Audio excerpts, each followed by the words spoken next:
Good evening, Father Mike. Thank you for having this interview with me recorded. Magpasalamat po ka rin ng oras na pabag mo po mag-agamit para ka.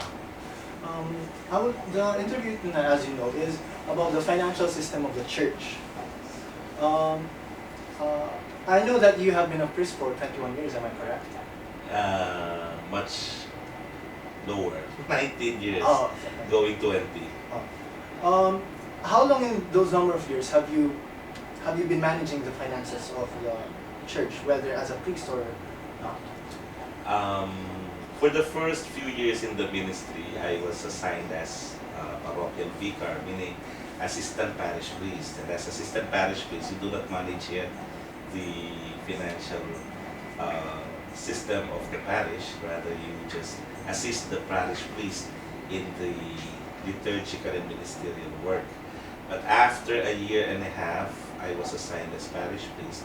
That was the time when I started managing my finances as parish priest. Now, I know that as of March 3, 2015, Pope Francis created a new position within the Vatican bureaucracy, namely the Vatican Auditor General, to implement and propose new methods for financial programs. However, that is for only within the state of the Vatican system. Does the Vatican have a financial management system standardized for all of the church, or is it left for each church to improvise for itself? Right now, it's working that way. We have per diocese or per archdiocese, we have our own financial system. But eventually, we will be leading into that the call of Pope Francis to standardize, meaning in the whole Catholic Church all over the world, we will just be following, I think, but that it will take time to standardize the financial system of each parish in accordance with the Vatican's directive. Is he the first pope to propose a standardization? Yes, yes. How come the previous popes have not proposed such a method?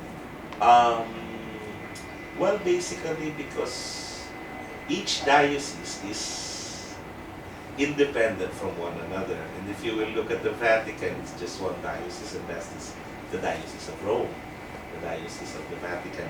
But as the head of the Catholic Church right now, he must be asserting his position as the head of the whole church. Actually, he's not pushing it. It's still upon the Archbishop, like for our local ordinary, to follow that or not to follow that. But right now, as I could see our dear Archbishop Florentino Ravarias, he is inclined to follow it.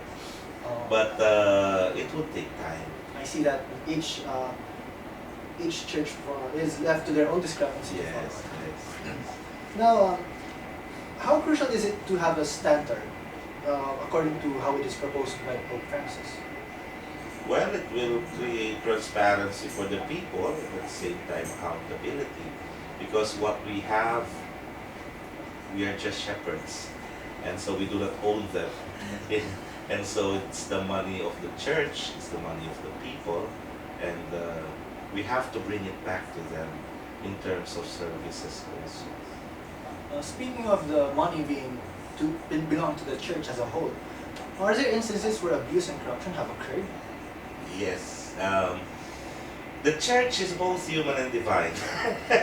And it's in the human nature of the church that sometimes you could see some, should I say, anomalies or corruption, as you have mentioned a while ago. Human as it is, I think it's very difficult for us to, what do you call this, yung parang, To resist temptation? yes, yes, yes. The one who managed the church and its finances are also human. Hindi kasi natin mapupuro lahat eh. In the current situation, in the current system of the church as it is, do you think it is already in the should I say best state as it is in our own church? You mean in the local church, in the archdiocese? In Christ the King parish, do you think is it like the most efficient I don't think so. We are still struggling to come up with really a standardized that is very transparent to people, and we as the caretaker of these funds should be accountable to them, and not only to them but to God also. Is that one of the reasons why we always have financial statements after the Mass? Yes. That is for the people to know where the donations were being used, and at the same time the day-to-day finances of the parish, so that they would also know.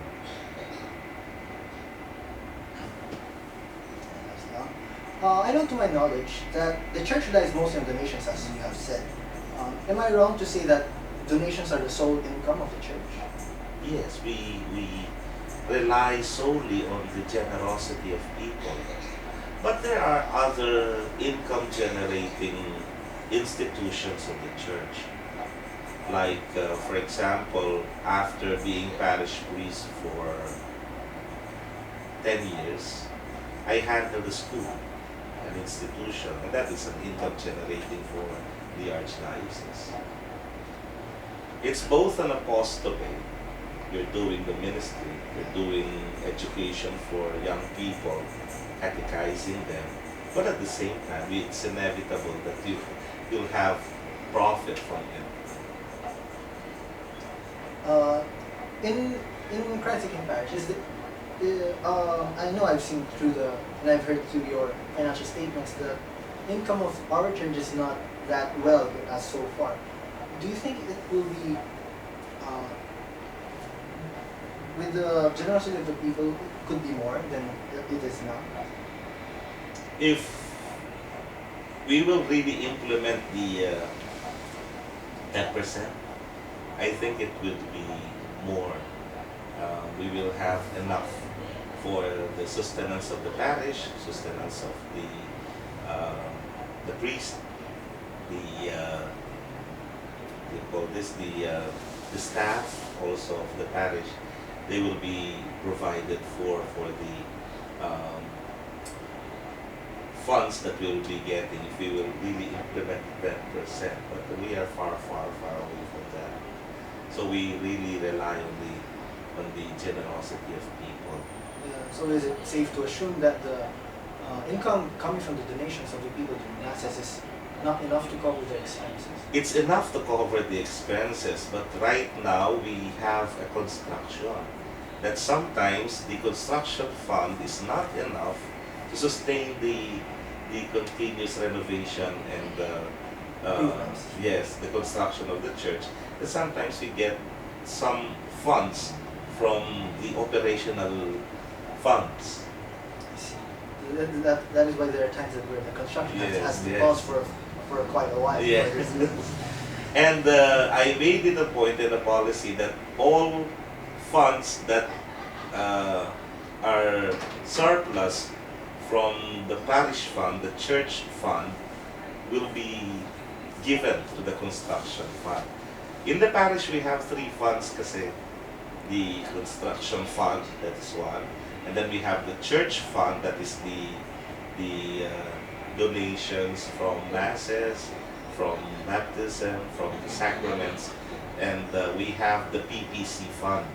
The PPC fund comes from the share of the barangays. Since we cater to them, we give them services. The first Sunday collection of each barangay will go to the PPC as its fund, together with the collection for funerals and weddings. Since the barangays, the chapels in the barangays give their share to the parish, do parishes share their funds among other parishes? Other parishes or barangay? Other parishes. From parish to parish, do you share? Parish to parish. In our case, not yet, because we could not afford it yet. But for parishes that are well established, like Holy Rosary, yes, they do. Oh, so it is not mandatory. Yes. The Holy Rosary parish gives monthly contribution to different institutions of the church, like the seminary, the Balepari, the Dominican sisters, the retired priests, because of its stability. And so the sharing of the barangays to the parish is mandatory, Yes, it's mandatory. but the sharing for parish to parish is not. Not yet. But we have what we call the Common Clergy Fund, which we call the CCF. That it's a form of taxation. That we give a certain share, like 20% of the income of the parish, to the archdiocese, and the archdiocese will consolidate the funds, and those who are in need can be given from that fund. Like for example, those who are in small parishes like Malusa, Bulacruz, they have what we call the subsidy from the CCF. Since they are not getting more donations as we are here in the parish, they will be given subsidy by the archdiocese. As you said, the income of our parish is not not that big. How difficult is it to budget the income for the parish? Well, we Filipinos, we know that, that when you have limited budget, you live according to your budget. If you have more budget like this Christmas, the the the income is much bigger than the usual months, especially the lean months, and so that is the time that when we buy some other new materials for the church. That is the time na sa Kapampangan, sa Tagalog, makapanangkata. You were able to buy the things na needed in the parish, but due to the surplus of December, for example, and the Simbang Gabi, we were able to put up our generator now. I see. Now, shifting to a different. In ancient times, the church and the state the church was a state essentially. However, in the Philippines today, there is a separation between the church and the state, which is also in the law. Does this mean that taxes are enforced upon the church, just as it is on any organization or company? We, as far as I know, we are tax exempt.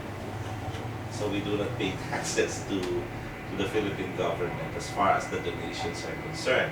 But once you entered into business, then you're being taxed. Like for example, if I put up a religious store there, With so souvenirs like that? yes, I have to pay my taxes because it's income generating. So, the incomes of the church is mainly not taxed because those are considered donations by the Donations, government. yes. I see.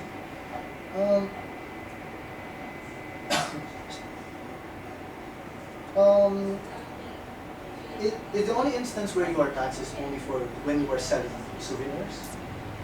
And some other, I'm not quite well versed about this, but for example, we have a land in the archdiocese, the one in my piece, and we ventured into rentals and what do you call this? Lease, and so that is taxable. So anything that is not donated voluntarily is taxed by the government. Yes. If you don't mind me asking, how much is your salary? Well, right now we are not salaried. We are only getting from the stipends of the masses that we celebrate and the other sacraments. So you only get what you need. Yes. Um, how do you determine how much you need? Do you just add your expenses?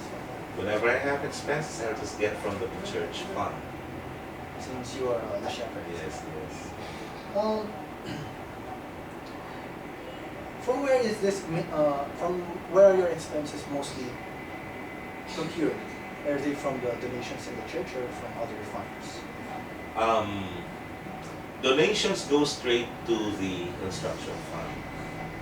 What I have is the church fund, and the source of that fund are the collections, sacraments and sacramentals, and that is the one sustaining the parish in its day-to-day operations. like employees, the electric bill, water bill, and so other bills, and daily sustenance of the food, groceries, and other expenses of the convent. Speaking of the other disciples in the church, do they also have a salary? Do they have a, rather, should we call something like a salary, like for example the cashier, the altar boys, Um, we call them staff, the convent staff. We could not call it salary because it does not even reach the minimum wage. So I call them allowances. Um, I have 5 staff in the parish: the cook, the secretary, the sacristan, not necessarily the knights, and then I have a driver and the housekeeper of the church and the convent also. They receive a weekly allowance from the church fund. Are these also, do these also vary, or do they stay within below the minimum wage? Below the minimum wage. But all is provided for. They live here, they eat 3 times a day with me, and all the things that they need, they could ask, and we will procure it for them. So it's like having your own family, Yeah, just giving them yes, allowance, yes, as being as the father Yes. of the family. But we were asked by the Archbishop to at least give them the basic incentive, like they are member of the PhilHealth and SSS. I see. So those basic needs, even by law, are not kept from them. Yes. In your unit, in our unit, the parish, Christ the King Parish, who handles the money? Is it just you? As far as the church fund is concerned, I handle them. The PPC fund is handled by the PPC treasurer, and the construction fund is handled by the construction committee treasurer. Do they have to go to you to ask permission to spend, or I am the signatory of the current account, together with the treasurer and the parish pastoral council president. I was giving it to them already, the church fund. I would like them to handle the fund, but sometimes they are afraid to handle the fund because sometimes it happens that the fund is not enough to compensate all the expenses of the parish. Since I have extra income, I mean, I don't want to call them income, pero there is an extra funds that are coming to me, since sometimes I celebrate mass outside, and that is not from the parish, so that is personal supposed to be. But even those are being used to compensate other expenses in the parish. Excuse me. The other funds that don't come from the parish are like is it the PPCCP and the PPC, PPC? Parish Pastoral Who Council. handles that? Is it The treasurer of the PPC. Oh, so is he also a priest? No, she's a lay person, a parish leader. So The same is true with the construction fund. She's one of the members of the committee of the construction, and she handles the fund of the construction. is she also considered as part of the staff? No, they are volunteers. So unlike volunteers, they don't have the allowance. They don't have the allowance. Those who stay with me and work for me, those are the ones having the allowance.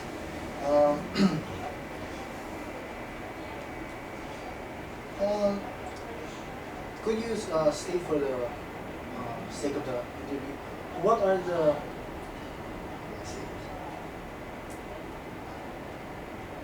uh, the general expenses of our parish alone in its own unit, other than the construction and the expenses? Are there also let's see.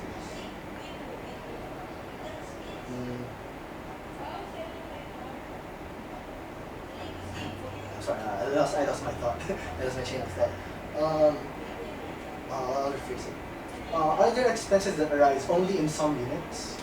Like, for example, there are expenses uh, only experienced by units not the Christ the King, or are the expenses generally the same with each parish? Well, sometimes they vary. For example, if you have a parish if you're handling a coastal parish, that would be a very different situation. You have to maintain and keep a boat, which is very expensive to keep. I see. So that is on top of their daily expenses, they have to um, see to it that the boat is always ready for the ministry and for the mobility of the priest. In some other parishes, especially when I was assigned in Porac during the time of the Pinatubo, I need to have a four-wheel drive car. To move So around. that, yes. So I think, I don't know if I'm answering your question. There are specific needs in some other parishes that are not common to a normal parish such as ours. You have actually answered my question. And there is what we call a personal parish that serves the indigenous people. And so they go from one mountain to another mountain like that, something like that. So they need to procure everything before they go up the mountain. Kailangan kompleto sila ng funds. And sometimes they lack funds, and so the CCF, the one I was telling you a while ago, the Common Clergy Fund, will subsidize this priest for him to survive in the mountain. There are also times that some people seek asylum within the church, right? Yes. Do their expenses also come from the church, or do they have to provide for themselves? Sometimes we provide for them. Does that exchange some work from them or something like that? If they're capable, why not? But for example, during the time of Pinatubo, those who took refuge, for example, when I was in Hansonville, there was a time that, by the way, I have to describe the parish. The parish is standing beside the river. And the river banks, there are a lot of shanties there living. And so one time, the river went wild sometime. And it happened once. And so the people living in the river banks, they went up to church. There's no other way to go. Yeah, there's no other way to go. So I opened the church for them. They stayed there for almost 3 days. During the first day, I was able to give and provide for all their needs. But on the second day, there are, I think, 20 families. That's a lot. Yes. And so I asked the help of the service arm of the Archdiocese, which is the SACOP, if you're aware of SACOP, Social Action Center of Pampanga.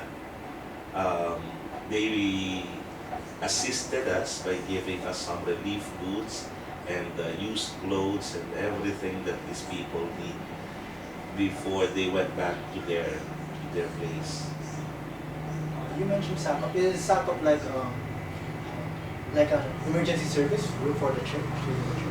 SACOP is Or is it the church is divided its ministry is divided into 3. That is the service, liturgy, and formation. The service arm of the Archdiocese is SACOP, meaning in terms of the needs of the people, especially the poor and those who are in need. It is SACOP whom we call, and SACOP who will provide assistance to them. So, in terms of trouble, you are not just left alone by yourself. Yes. There's someone to call. In your experience in Christ the King so far, in the, should I say, few years as compared to now, have there been any instances where some expenses surprise you when you did not expect that kind of expense? Uh, I could think of one instance that is regarding the electricity. Um, we have renovated the church. I don't know how to explain this, but Brother Sok, our service, the head of the Ministry of Service, is working at Angeles Electric Corporation. And one time we were celebrating the evening mass for the Simbang Gabi, and power was lost. Yung pala nasunog na. Ano po, yung entrada niya is not enough to provide the electricity, the output, you know that output? Load. The load of the church. Lumaki na kasi yung load ng church. At yun, medyo it's quite expensive because you have to rewire everything, and Angeles Electric will only be there to support you. And we were a bit surprised because medyo malaki yung gastos. And so we gathered all our resources from the PPC fund, from the construction fund, from the church fund. Pinagsama-sama namin yun to cover up the expenses. And Angeles Electric, AEC was just there to guide you to Yes. what is the proper way. Yes, and pointed out to us the problem. After that, were you able to recover from the fund? Oh yes, people here are very generous.